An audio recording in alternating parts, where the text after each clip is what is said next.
I'm Dr. Melissa Longo. Welcome to Everyday Rockstar Moms, where every episode I'll interview moms just like you who are rocking it in their homes, raising their children, managing their households, building their careers, working on their relationships, dealing with challenges, finding success, trying to find balance, and themselves along the way. Every episode you'll hear from women just like you of all ages and stages of motherhood, sharing their stories, life experiences, and leaving you with practical tips, ideas, and inspiration to help you rock your life. On today's episode, I'm chatting with Dr. Danielle Eaton.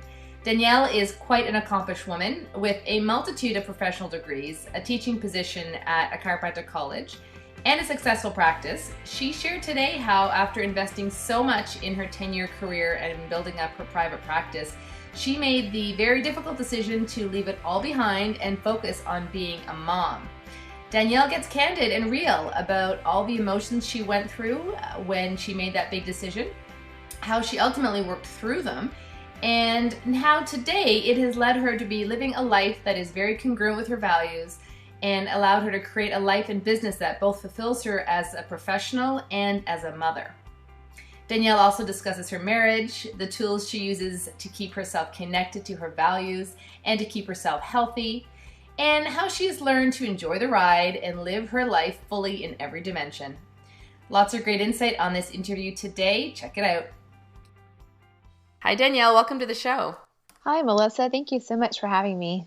I'm thrilled to talk to you today. I think it would be great, though, if you could start out by telling our listeners a little bit about yourself. You know, where are you at right now with your professional life, with your family life, your girls' names, all that good stuff? Sure, yeah. I am a chiropractor. I currently only practice from home on a very limited basis. I also have a coaching practice that I operate from home as well, or really I can do from anywhere, essentially, that I have Wi-Fi. I have a stepdaughter who's 13. Her name is Aubrey. And then my little ones, their names are Allison and Ayla, and they're 5. And Ayla will be 2 next month. So actually just like a month from now, she'll be 2.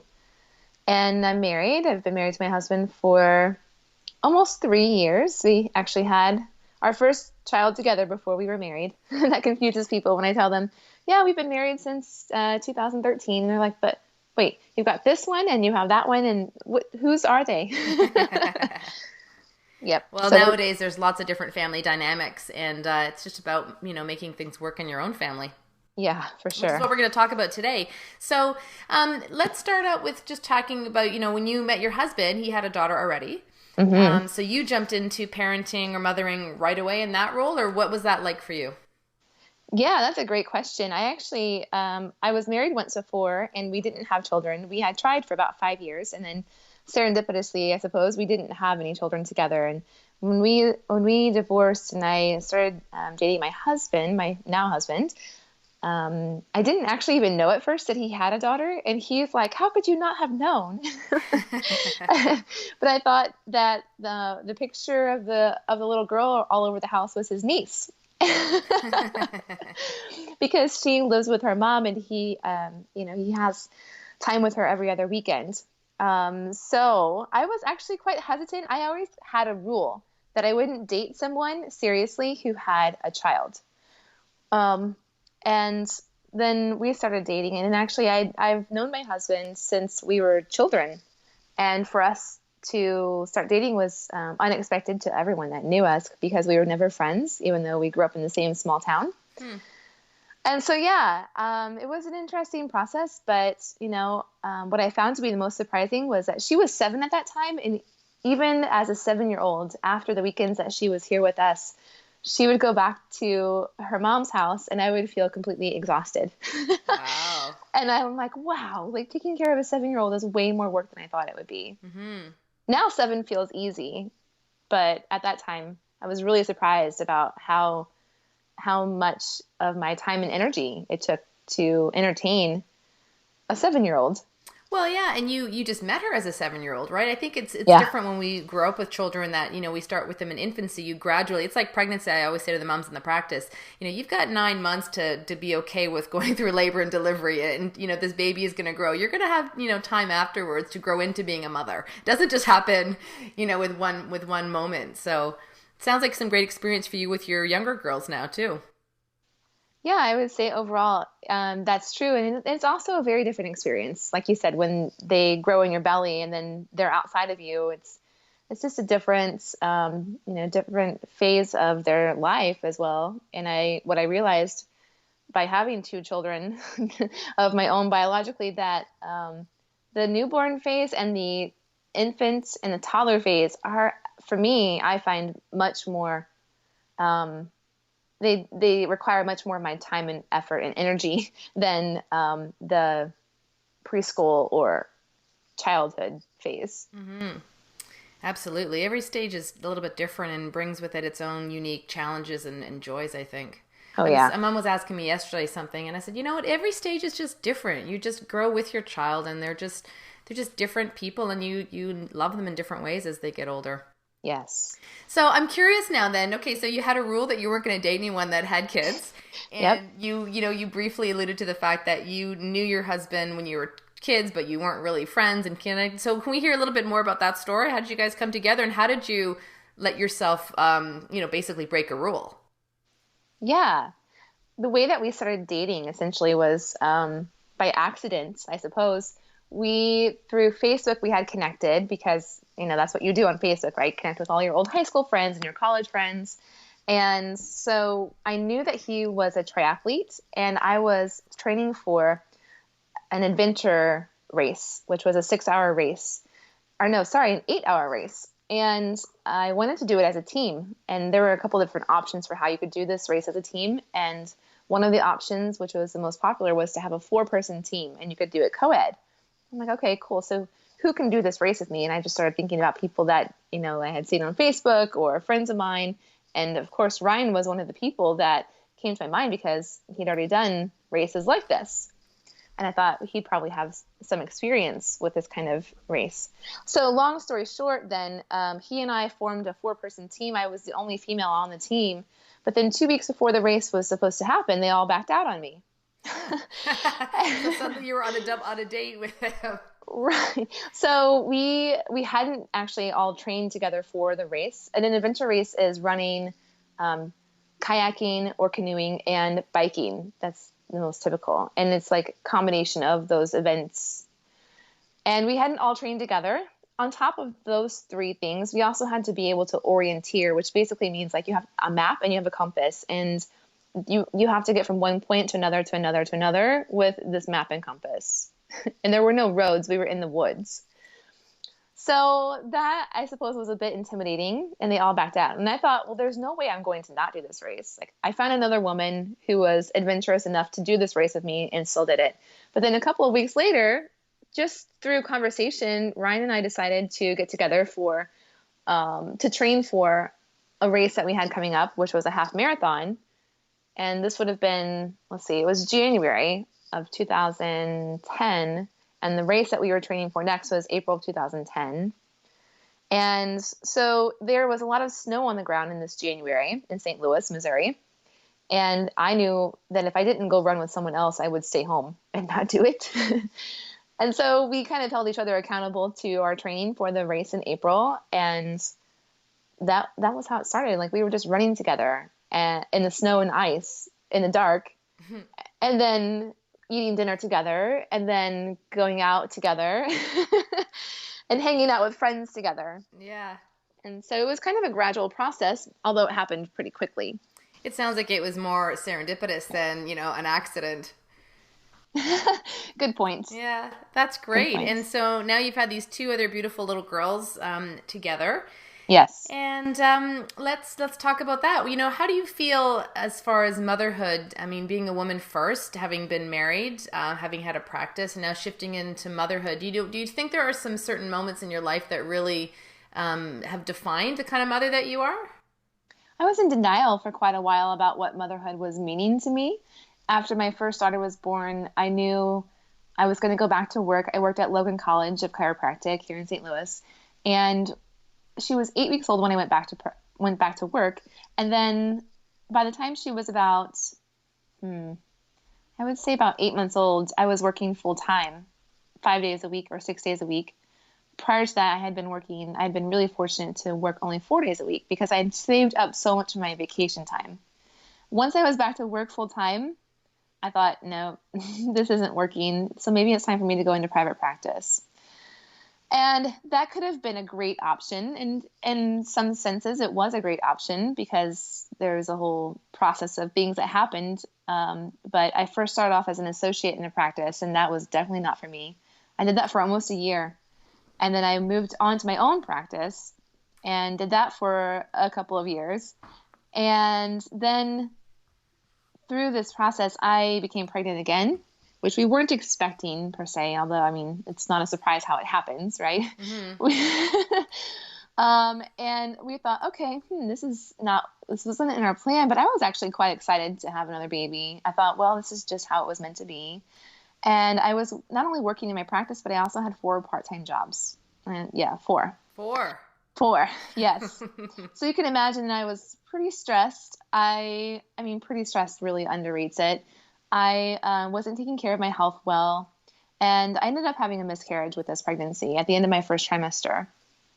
I found that to be really, really hard, like harder than I had ever imagined to go through. I felt so immensely guilty that I hadn't been taking care of myself well enough. And, there's no way for me to know if it was because of the status of my health or not, or my stress level or not. But I really felt that, like, okay, this is a wake-up call. Like, I really need to reevaluate how we're living our lives now.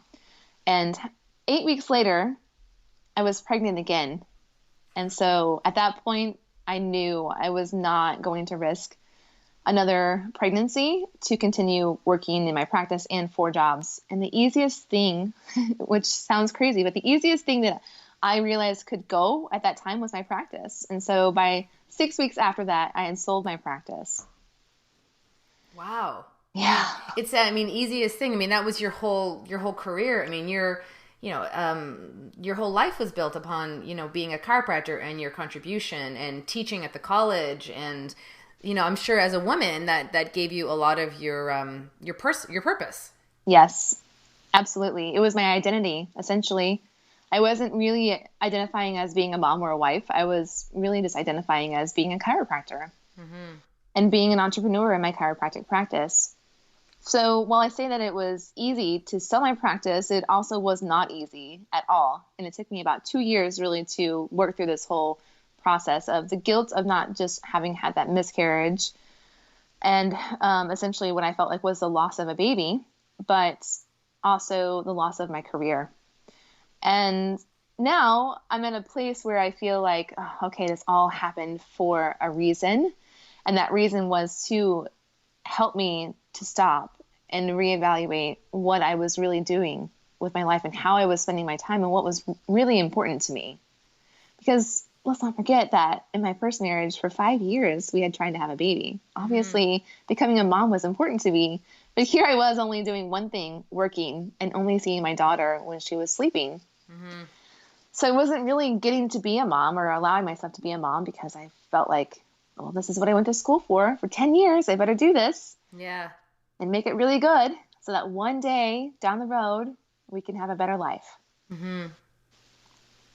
Wow. Thanks so much for sharing that. It sounds like, the sad loss of a baby there really caused you to reroute your whole life and change the direction of everything that you're doing. It did. Yeah. So getting back to your, you said it took you a couple of years to get past sort of the emotional change for you. I mean, you got pregnant really quickly after that miscarriage. You didn't have a practice now, so you could just focus specifically. Did you take that time to just focus on your health or pregnancy, or did you immediately start to rebuild a smaller practice within your home? For the first year, I would say year and a half, because it's been 2.5 years since I sold my practice. For the first year and a half, I continued with 2 of my 4 part-time jobs, which 2 of those were teaching at universities here in St. Louis. And so that was actually that brought me so much relief because having only those 2 jobs felt like, oh my gosh, I have so much freedom and so much flexibility, and I had time to rest and just grow a baby while I was pregnant. And then even after she was born, I had probably about 8 to 10 weeks off of work completely before the next semester started. And then I went back to teaching in the next semester. So it all worked out really seamlessly and easily. We were really fortunate that way. And it did give me a lot of time to reevaluate and to think and to really dig into, like, what do I want? What do I really want for myself as well as my family? Because I hadn't been thinking about myself for sure at all. I think that's a common thing for a lot of moms. Absolutely. It's certainly been a theme on this podcast is so many times moms are taking care of everyone else in their family, in their home, and they're not creating that time to nurture and take care of themselves. And I'm adamant that moms need to create that time for themselves, because if moms go down in a family, everyone else suffers. So trying to find that balance and those moments where you can look after yourself. I think it's really important too for me to know that I'm being a good example for how I would want my daughters to live their lives, because I certainly don't expect them to ever find themselves, or would I want them to find themselves in positions where they put themselves last on the list. Mm-hmm. And so by being that example for them of taking care of myself through exercise and through eating well and taking time to write in my journal, I feel like I'm doing the best that I can for them. Whereas I used to feel like by doing those things, I was taking time away from them. Right. That's a great perspective that you just shared. Can you talk a little bit more about some other things that you're doing these days to take care of yourself? So you mentioned briefly there, nutrition and journaling. What are your tips for making the most out of your health and your days? Mm-hmm. For me, it's really important that I have time to myself. And so as I've grown my coaching practice, I have found that there's been times that I thought, well, I'll just have the girls home with me all day and I'll be here with them and also working with my clients, on calls with them or doing whatever marketing things I'm doing. And it was getting to a point where I felt like this is so stressful to manage doing both at the same time. So it seemed at first to me unnecessary to have them taken care of by someone else while I'm working from home when they could just be here with me. But it didn't feel as easy as it was, as it seemed like it would be. So they go to grandma's house a couple of days a week, or we have like a neighbor, for example, who's in high school, who, if she is not in school, then she can come to our house and play games with the girls and read books and, just have a tea party with them while I'm working. And I can concentrate on work while I'm working. And then when I'm done, I can focus on them instead of multitasking and doing both all day long. Yeah, I can relate to that, certainly, because my practice is in my home, and I love it because I feel like I can be present for my boys when they're around and they need me. But, if they ever have a day they stay home from school because they're not feeling 100% or they just need a break, it's a different kind of day because, whenever they can catch my attention between people in the practice, they want something. They just need something, right? Whether it's just a connection or something to eat, or there's that different, it changes your headspace and your focus dramatically. Yes. Yeah. So you make time for yourself. What about times for, working out or time with friends or time to do your journaling? Do you have certain rituals in your day that make sure you get those tasks that are important to you in? It sounds funny to some people, but I actually use a checklist, and I use this checklist as like a weekly sheet.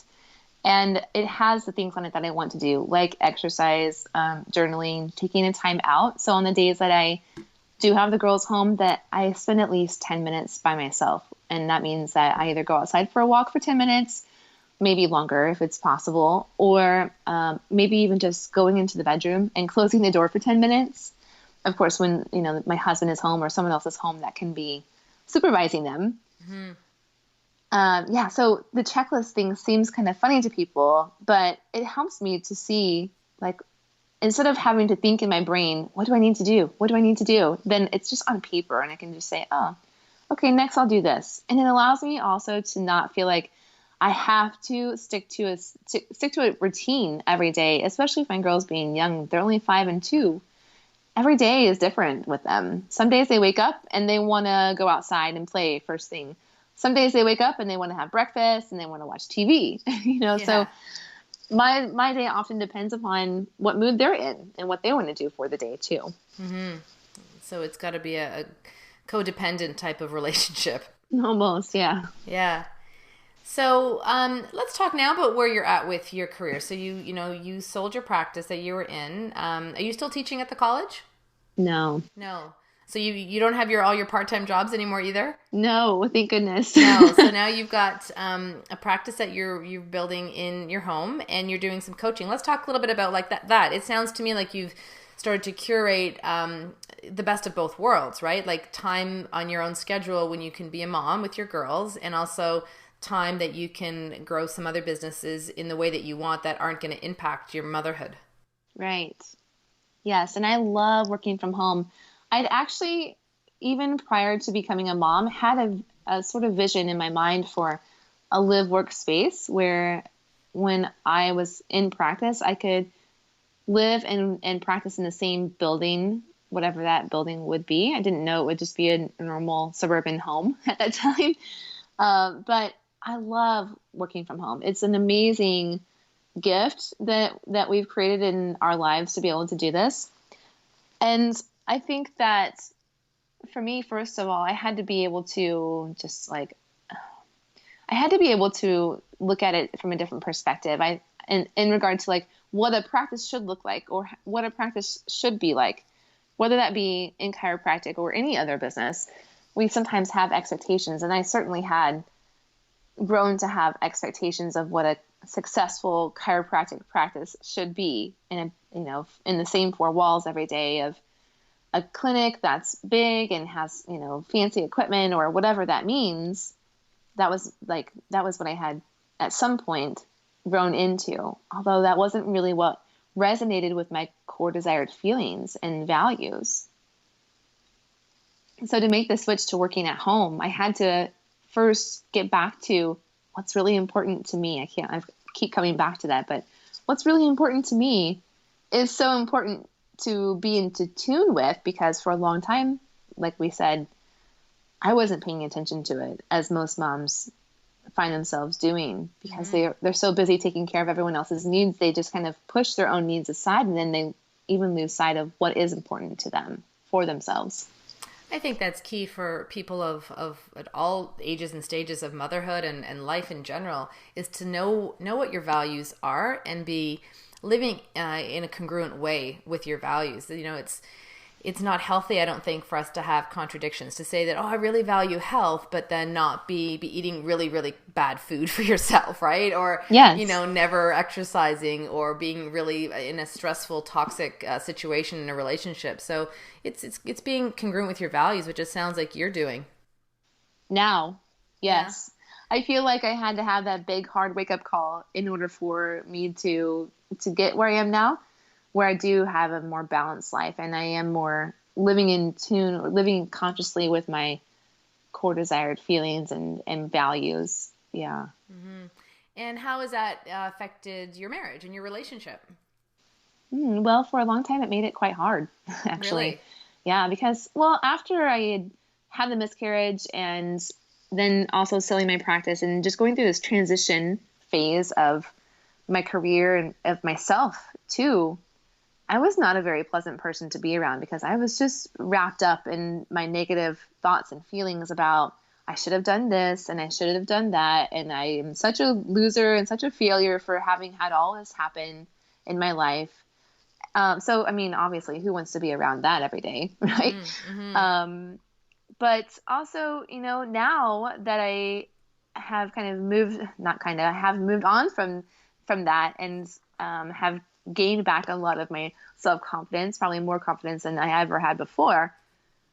I also now stand up more for myself and what I want in our relationship. And so my husband has, he's gotten to decide too, okay, cool. Do I want to be a part of that, or do I not? Mm-hmm. So as simple as, this is the way that I would like for you to communicate with me. Instead of just kind of like going by the default of whatever showed up for us before. That wasn't something that he was used to. And actually, I think we're still getting used to communicating that way. And as often as my husband has told me in the past that he would like for me to be more assertive and make more decisions for myself, I also think that there's part of him that is still adjusting to that his wife has a stronger voice now than she did before. Well, yeah, and when he met you, you were in your own practice. You didn't have children. You were, likely if you said like a lot of your identity was wrapped up in your professional life, that's the woman that he met, and now you've completely rerouted all of that. Yes. So there would naturally, I would think there would be a transition for both of you. Yes. So what kind of things do you do? You've got two young girls. I mean, to stay connected as a couple, do you have times that, you reserve for dates with each other, or do you make time during your day? One woman on the show last week said that, her and her husband, they have 6 kids, and, they have their evening coffee together every time where they can connect. Do you and your husband have anything like that in place? Let's see, I think it's been almost 7 years that we've been together. Every year in January, we write down our goals of what we want to do, what we want to accomplish for that year. And every year we have always written down that we wanted to have a monthly date night, but we never made it actually happen, probably more than twice a year until this year. So this year we have implemented monthly date nights, and we trade off who gets to plan the date night, all the way down to who's going to be taking care of our children during that time. So let's see, it's May now. Yeah, and we've actually already had our date night for May, which is incredible. So this is the 5th month. So we've actually had 5 date nights this year already. We're really proud of that accomplishment because, like I said, we'd always intended to do that before, but never really followed through on it. And it has been a challenge for us because we are both the kind of parent that, we just love our little girls so much, and we want to do everything that we can for them and with them. And it's been hard for us to accept that, sometimes doing the best thing for them is taking time that's just for us. And that means that we're away from them during that time. Absolutely. I think just like we need to take time for ourselves as individuals, moms need to have their time to refuel, and dads need to have their time as individuals. You as a couple need time to refuel your connection too. So that's great.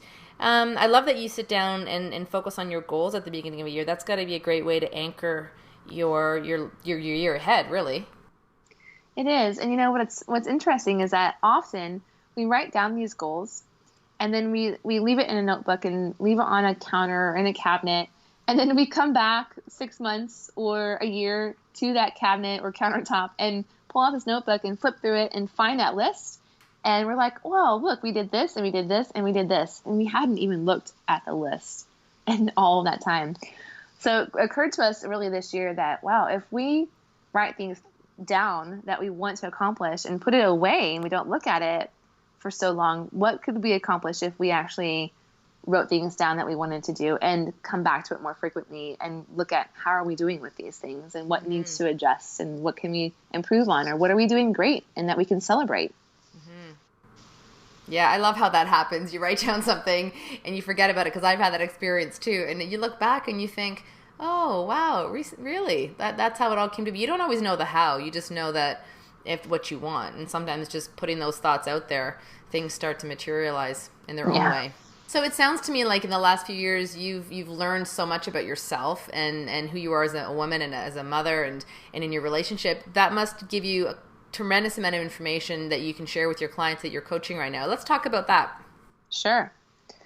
Yeah. So a lot of my clients come to me for assistance with these kinds of things. Like they are feeling lost, or they're feeling overwhelmed with all that they have going on, and they're not sure what to do about it. So really from the start, what we do is we get focused on defining our core desired feelings and values, and what I call, that I learned from my mentor actually in chiropractic, are non-compromisables. What's not compromisable to you? Oftentimes we know what they are, but unfortunately we're compromising on our non-compromisables. So maybe it's our health, eating healthy food, exercising, like those things are really important to us, but from a day-to-day perspective, we're not addressing those needs.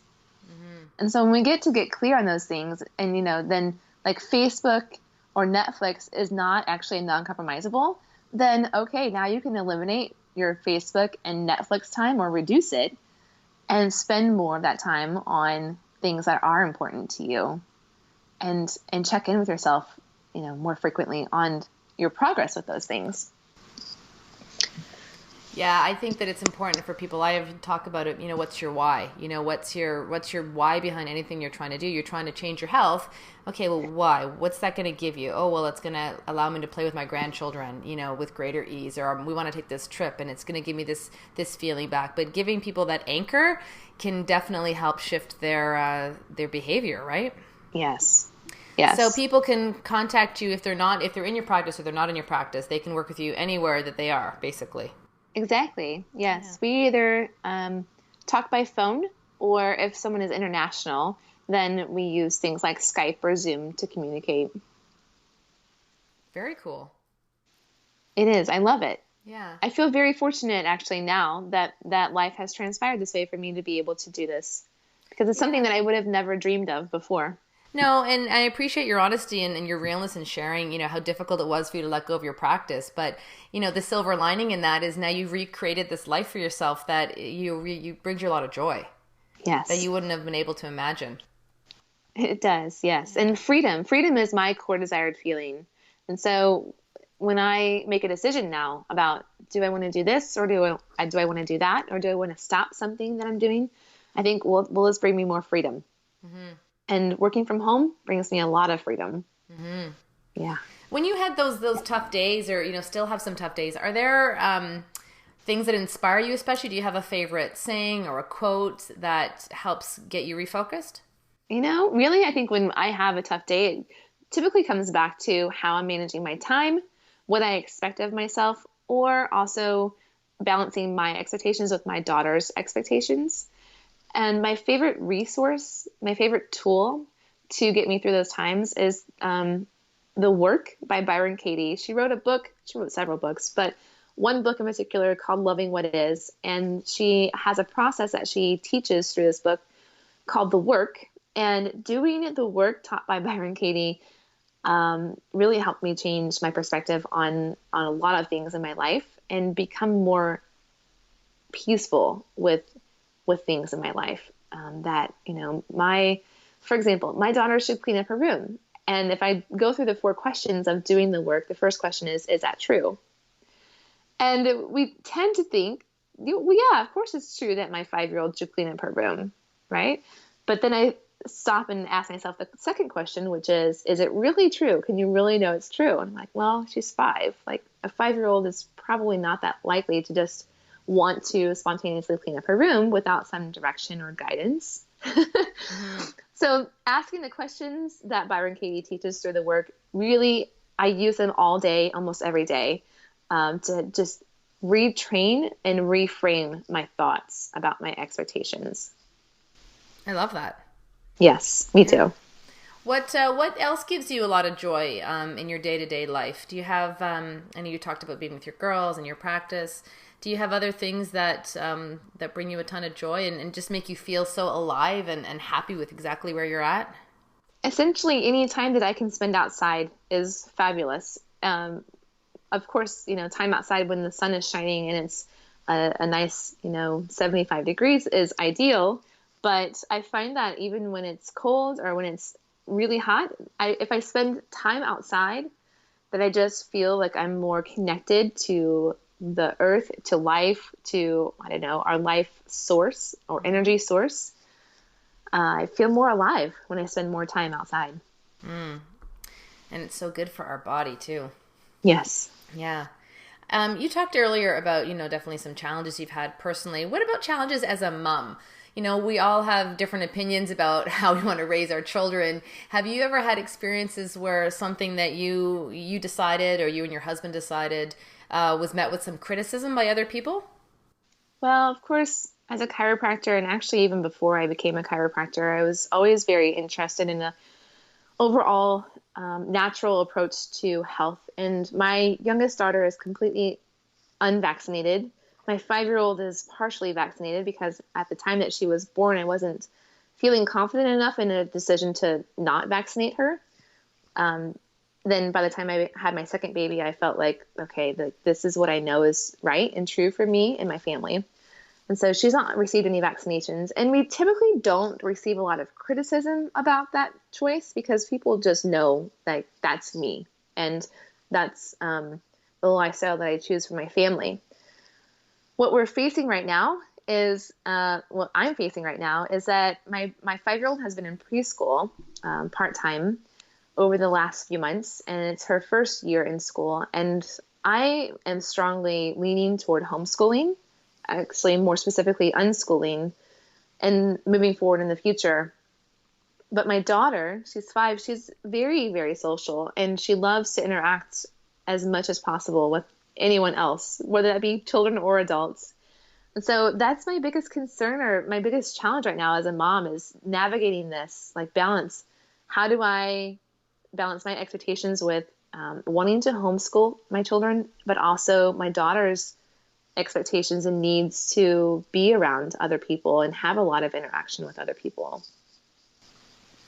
And even just making that decision, right? So a Mm-hmm. lot of people are completely supportive of unschooling, and some people have opinions against it.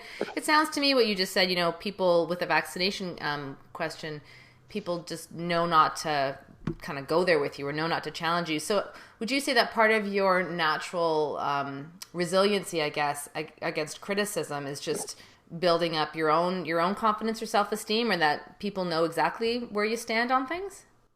I think that's a big part of it. And also for me is, being firm enough or confident enough in my choice to let other people have their opinions and even maybe some judgment, but for it to not affect me or my family, because I can't control what anyone else does or thinks.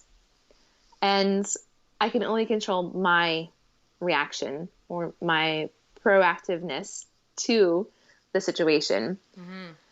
So that's also something that I learned again from the book Loving What Is by Byron Katie, that we can't control other people's expectations or their actions. So the only thing that I can do is choose what's right for me and my family, and let other people do whatever it is that is right for them and their families. Mm-hmm.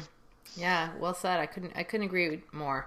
It's unfortunate that some moms, well, and dads, are met with such fierce opinions about things that really it's not their decision. And I think that if everyone is making informed choices for their family's health and they resonate with their values, then let's live and let be, right? Yes, Yeah. absolutely.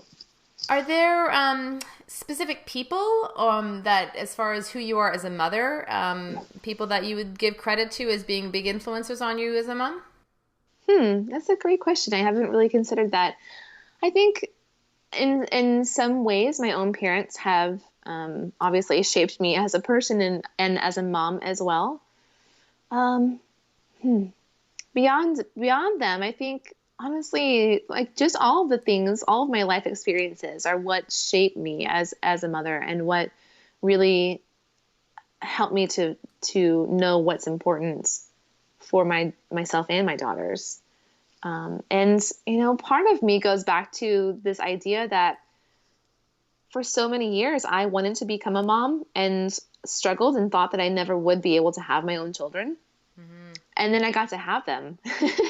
And while, yes, I want to do the best that I can for them, obviously, like there's a part of me, and I'm okay with saying this now, that wants them for me. Like I want to be able to experience my children, Mm-hmm. and spend my time with them, and also do my own thing as well. So I guess that is, in a sense, like what we think of as having it all, right? Yeah, that For would have been moms. definitely something I would want to ask you. Like, as a woman, there's always this ongoing, can women have it all? Yes, they can. No, they can't. What do you think? I think we absolutely can.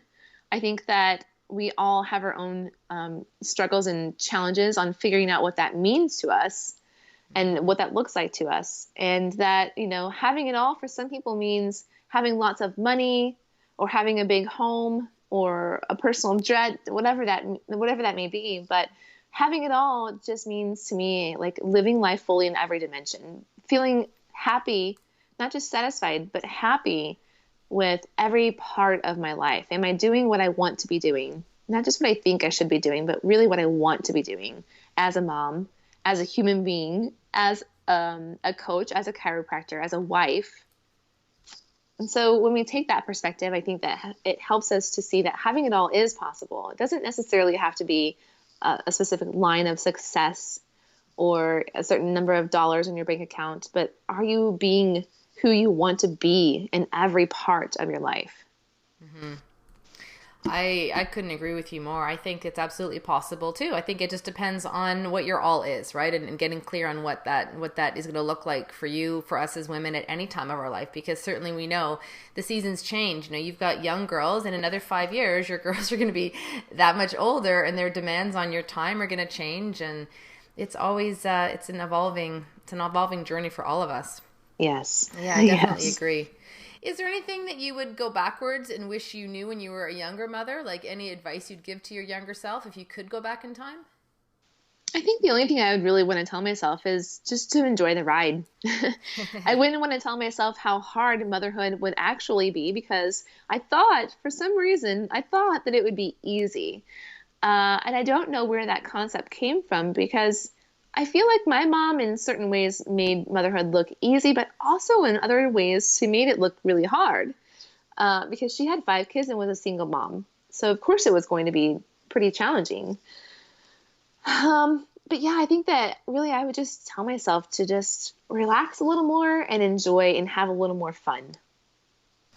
Yeah, I think that's I remember thinking with my first son, you know, the first few weeks he was born, you know, were stressful. I had to still write my board exams. He cried a lot. And I remember thinking, why did no one, like, every time I saw my friends' babies, they were cute and cuddly and that's all they did. Like, but you see them for that snapshot when you're visiting them. You don't see them for the other 24 hours. And I felt like, why did no one tell me this was going to be hard, that I was going to be emotional, that he wasn't going to be sleeping and he was going to be crying and I was going to feel like I was failing. And hopefully that's this podcast will shed some light on that for a lot of moms. But absolutely, motherhood is not an easy role for any of us to play. And certainly my goal with this podcast is to remind moms, like, you're a rock star. Like, mom, it's harder than, you know, managing a corporation. You know, you've got these little people whose job descriptions are constantly changing, really. So yes, to give you a little bit more of an idea of what my expectations were of how motherhood would be, I thought that while I was on my 8-week maternity leave from Logan with my first baby,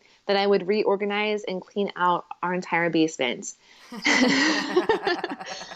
And then by the first week or so of having her home, I was like, oh my gosh, I haven't even started on the basement. It's like, this is probably not going to happen. Well, your body is still recovering at 8 weeks after a baby. So, oh my gosh, yes. Yeah. Enjoy the ride. That's a great way to wrap up our session here today. You've got lots of great things that you're doing. How can our listeners hear more about you? And you've got a podcast too. Let's talk about that. I do. Yeah, they can actually find me or the podcast both at DrDanielleEaton.com, and it's DrDanielleEaton.com. And your access to your programs or any other work that you're doing is all on that site as well. Yes. Yeah. Well, thanks so much for your time today, Danielle. Any final thoughts you want to leave us with? Yeah, you know, I think if there's a mom that's listening today that feels like she's struggling or that she's unsure of herself, that it's okay. Like, it's really okay to feel that way, because we have this idea that we should be able to handle it all and we should be able to manage it all and make it all look beautiful and perfect and easy, but that it's really okay for us to not be showing up that way right now if that's not what is happening. Mm-hmm. And just to keep taking one step at a time. And, you know, you may not know where it is that you want to go or what it is that you really want, but just take one small step after another, and you'll eventually figure this whole thing out. Yeah, just enjoy the ride and take it one day at a time. I think those are great ending words to this interview today. Great. So people don't get overwhelmed by all the other things they want to do. They just got to focus on, especially when you have young ones, you know, what do you really need to do right now? What one meal at a time, one day at a time, and everything else falls into place. Thanks so much, Danielle. We'll talk to you soon. Thank you. Thank you so much.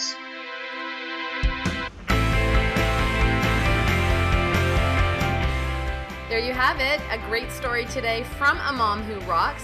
I hope you enjoyed today's show. Be sure to head on over to iTunes and subscribe to the podcast so that you don't miss out on any future episodes.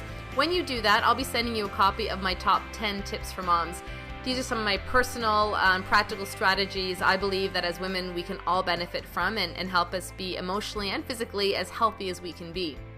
When you're also there on iTunes, I would also love it if you left a review. It's really important to leave some reviews because that helps other people find the podcast, and it helps inspire them to listen and potentially gain some insight from the podcast.